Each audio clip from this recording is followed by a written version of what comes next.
미국 시장 통해서 우리장 투자 포인트 짚어보겠습니다. KB증권 프라임센터 김권진 부장 함께합니다. 어서 오세요. 네, 안녕하십니까?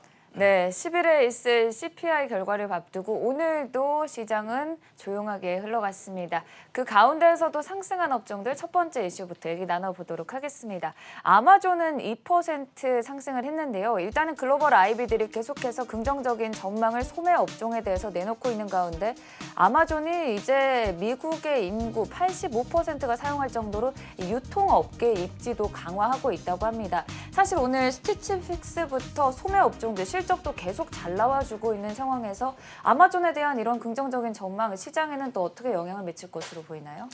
네, 그렇습니다. 아마존 데이도 이제 얼마 남지 않았고 계속해서 아마존 프라임에 대한 이런 얘기도 계속해서 흘러나올 것이다. 즉 이번 달 내내 이 소매 업종에 대한 이런 긍정적인 시그널은 계속해서 발표가 될 것이다라는 판단을 하시면 될 것 같습니다. 실제 우리가 코로나19 팬데믹 이후에 우리가 소비하겠다라는 이런 게 계속해서 얘기가 나오고 있고 여기에 대한 이슈로 계속해서 이 소매 업종에 대한 이런 관심을 계속해서 증폭이 되고 있는 상태입니다.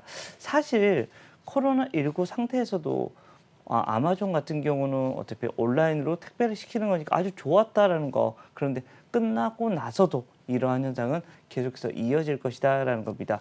우리나라에서도 마찬가지다라는 겁니다. 네이버를 필두로 해서 여러 가지 이런 업체들이 계속해서 수혜를 입고 있는 모습이고요. 실제 이 온라인상에서는 이런 것 때문에 바로 결제 서비스까지도 지금 현재 수혜를 많이 입고 있는 상황이다라고 판단하셔야 될 것 같습니다. 실제 소매의 이런 대표주 같은 경우는 롯데쇼핑이나 이마트 등 이쪽 관련된 이런 종목들이 앞으로 계속해서 지속적인 좀 관심이 필요한 단계다라는 얘기 드리겠습니다. 네, 아마존 프라임데이는 현지 시간 21일에서 22일 개최될 예정이라는 점 함께 체크해 주시면 좋을 것 같고요. 두 번째 이슈 바로 넘어가 보도록 하겠습니다. 미국 국무부가 여행 경보 조치를 완화했습니다. 한국은 2단계에서 1단계로 그리고 일본은 4단계에서 3단계로 일단 여행 관련주들의 주가 자체가 이제는 조금 둔감해지면서 크게 뛰어오르진 않았지만 계속 호재 소식은 들려오고 있거든요. 네, 그렇습니다. 가고 싶다, 여행 네. 이런 얘기를 정말 많이 해드린 것 같습니다. 여러분들도 많이 그렇게 느끼시지 않았을까라는 생각을 합니다. 주가도 열심히 가 있습니다. 와 하면서 지금 현재 어떤 상태, 오버슈팅까지 지금 현재 생각이 되고 있는 정도다라는 겁니다. 숫자를 까보면 아직은 아니야라는 얘기가 나오고 있지만 하반기부터 그리고 내년이 되면 다시금 이런 여행객 수는 쭉쭉쭉쭉 위로 올라와 줄 수 있을 것이다라는 겁니다. 그리고 이번에 좀 속상한 얘기일 수도 있지만 분명히 한쪽 살아남은 자들은 정말 크게 아마도 이익의 향유를 분명히 할 것이다라는 겁니다.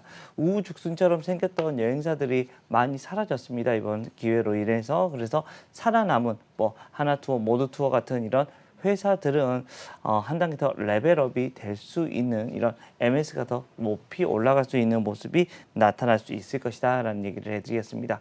대표적으로 하나투어, 모두투어, 인터파크 관련된 이런 종목들은 여전히 여러분들이 관심권에 두고 조정 시 매수가 필요한 단계이다라는 얘기 드리겠습니다. 네, 여행 관련주 그 안에서도 살아남은 대장주들 주목할 필요가 있다고 말씀해 주셨고요. 세 번째 이슈 바로 넘어가 보도록 하겠습니다. 7일부터 11일까지 애플의 개발자 회의가 계속 진행 중인데요. 이번에는 소프트웨어 업그레이드를 중점적으로 발표를 했습니다.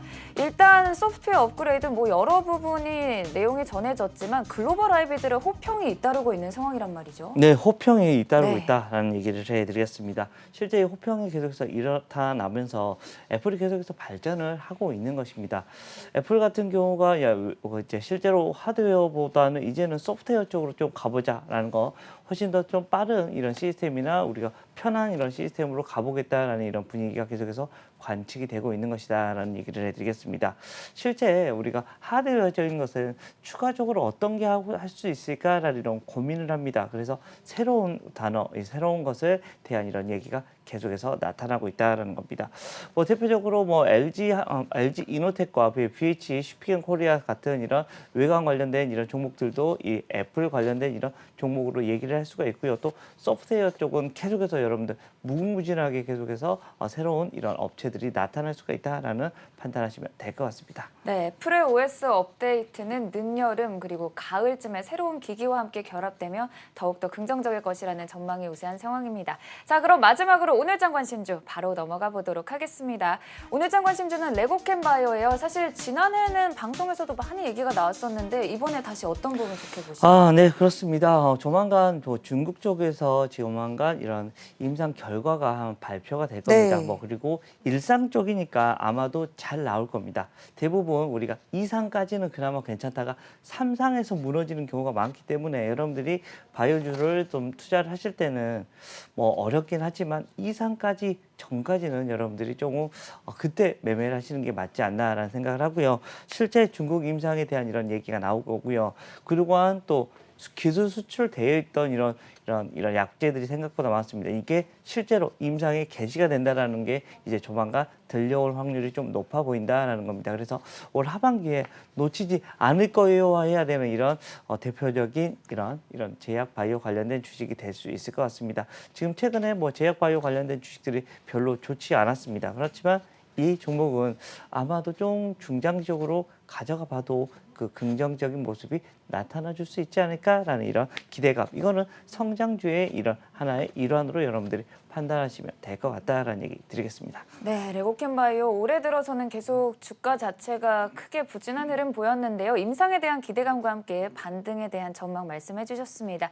현재 미국 선물 하락 출발했다는 점 함께 짚어드리고요. KB증권 프라임센터 김권진 부장 함께했습니다. 고맙습니다. 네, 감사합니다.